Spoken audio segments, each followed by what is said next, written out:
నా పేరు ఈ కాంతారావు, రాష్ట్ర కో chairman, AP state government contract outsourcing employees and workers JAC.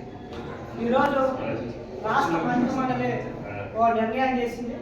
Outsourcing corporation రద్దు చేయాలని, ప్రైవేట్ ఏజెన్సీల ద్వారా నియామకాలు చేపట్టాలని చెప్పి వివిధ పత్రికల్లో వార్తా కథనాలు వస్తూ ఉన్నాయి.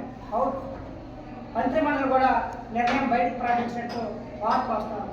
ఈరోజు అవుట్సోర్సింగ్ ఏజెన్సీలని పెద్ద ఎత్తున ఈ కార్మికులు కాంట్రాక్ట్ అవుట్సోర్సింగ్ ఉద్యోగులు పోరాడి అవుట్సోర్సింగ్ ఏజెన్సీని వెనక్కి పంపించి అవుట్సోర్సింగ్ కార్పొరేషన్ తీసుకొచ్చారు.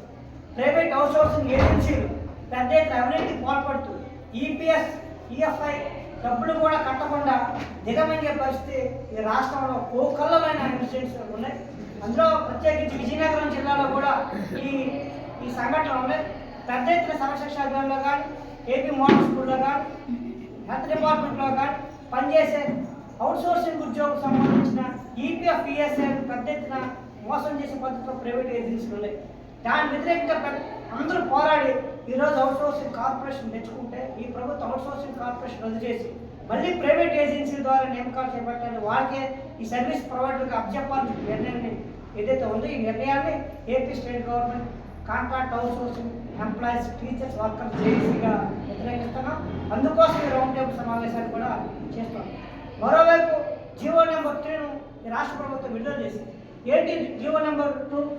కాంట్రాక్ట్ ఉద్యోగులకి, అవుట్సోర్సింగ్ ఉద్యోగులకి, ఎవరైతే స్కీమ్ వర్కర్లో పనిచేస్తున్నారో, ఎవరైతే ఆఫ్కాస్ట్లో పనిచేస్తున్నారో వీళ్ళెవరికి మినిమం టైమ్స్ ఇవ్వకూడదని చెప్పి జీరో సాధించింది. అయితే ఈరోజు సుప్రీంకోర్టు ప్రధానంగా సమాన పని సమాన వేతనం ఇవ్వాలని చెప్పి సుప్రీంకోర్టు 2016 తీసుకొచ్చింది. మన రాజ్యాంగంలో కూడా రాసుకున్న ప్రతి పౌరుడు సమానమని చెప్పి ఈరోజు ఈ జీవో 2 ద్వారా ఆ హక్కుని హరించే పద్ధతిలో ఉంది. కాబట్టి సమాన పనికి సమాన వేతనం అందరికీ అమలు చేయాలని చెప్పి ఈ రాష్ట్ర ప్రభుత్వానికి విజ్ఞప్తి చేస్తాను. ఈ ఆఫ్కాస్ రద్దు చేసే నిర్ణయాన్ని వెనక్కి తీసుకోవాలి. నేరుగా ప్రభుత్వ శాఖల ద్వారానే మీరు పేమెంట్ ఇవ్వాలి. ఈరోజు ఆఫ్కాస్లో 18% జీఎస్టీ పోతా ఉంది. అది ఉద్యోగుల జీతాల నుంచి 18% కట్ చేస్తూ ఉన్నారు. ఈరోజు ప్రభుత్వం నేరుగా డిపార్ట్మెంట్ వేతనాలు చెల్లిస్తే ఈ 18% ఉద్యోగులకు యాడ్ అవుతుంది. అంటే ఒక్కరికి 3-4 వేల రూపాయలు కలుస్తాయి. కాబట్టి ఈ రకమైన నిర్ణయాలు తీసుకోవడం వల్ల ఉద్యోగులకు ఉపయోగం తప్ప ఇప్పుడు పాత విధానంలోకి తీసుకెళ్ళాలి, మళ్ళీ ప్రైవేట్ ఏజెన్సీ చేతులు భవితవ్యం పెట్టాలని ప్రభుత్వ నిర్ణయాన్ని తీవ్రంగా వ్యతిరేకిస్తున్నాం. ప్రభుత్వం కూడా ఈ ఆలోచన వెనక్కి తీసుకోవాలని చెప్పి మీ ద్వారా డిమాండ్ చేస్తాం.